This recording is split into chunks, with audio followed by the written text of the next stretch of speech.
வணக்கம் நண்பர்களே, இது டே 13 ஆஃப் ஒர்க்கிங் டே. இன்னைக்கு வந்து ரெஸ்ட் டே. ஸோ அதனால் இன்னைக்கு எதுவுமே பண்ண முடியாது, ஜிம்முக்கும் போக முடியாது. அதனால் நம்ம சொல்கிறதா சட்டம் அப்படின்னு சொல்ல முடியாது. ரெஸ்ட் தான் இன்னைக்கு ஃபுல்லாக எடுத்தேன். பார்க்குறவங்க சர்ப்ரைஸை ஃபாலோ பண்ணிட்டு பாருங்க. இனிமேல் 7 மணிக்கு எந்திரிக்கிறேன். நான் இன்னைக்கு 10 மணிக்கு தான் எந்திரிச்சேன். காலையில் பிரேக்ஃபாஸ்ட்டுக்கு வந்து பூரி சாப்பிட்டேன்.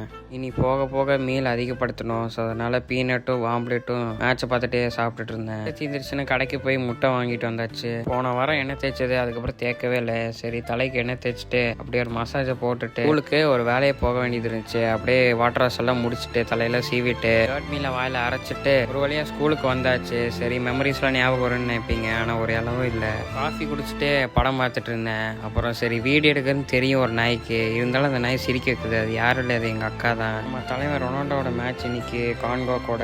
சரின்னு சொல்லிட்டு பார்த்துட்டு இருந்தேன். திடீர்னு பார்த்தா அடுத்த 6 நிமிஷத்துல நம்ம நேவிஸ் பையன் வந்து கோல் போட்டாப்புல. அப்புறம் 2 டீமும் வந்து ஈக்குவலாக தான் ஸ்கோர் பண்ணியிருந்தாங்க. மேட்ச் கொஞ்சம் சீரியஸாக போயிட்டு இருந்துச்சு. அண்ணன் ரொனால்டோக்கு யாருமே அவ்வளோவா பாஸ் பண்ணலை. அதுக்குள்ளேயும் ஃபுல் டைம் ஆயிடுச்சு. சரி, என்ன பண்ணுறதுன்னு சொல்லிட்டு அடுத்த மேட்ச் பார்த்துக்கலாம்னு விட்டுட்டேன். மணியை பார்த்தா 1 மணி ஆயிடுச்சு. 4 முடிச்சுக்கிட்டேன். வழியில் சந்திப்போம்.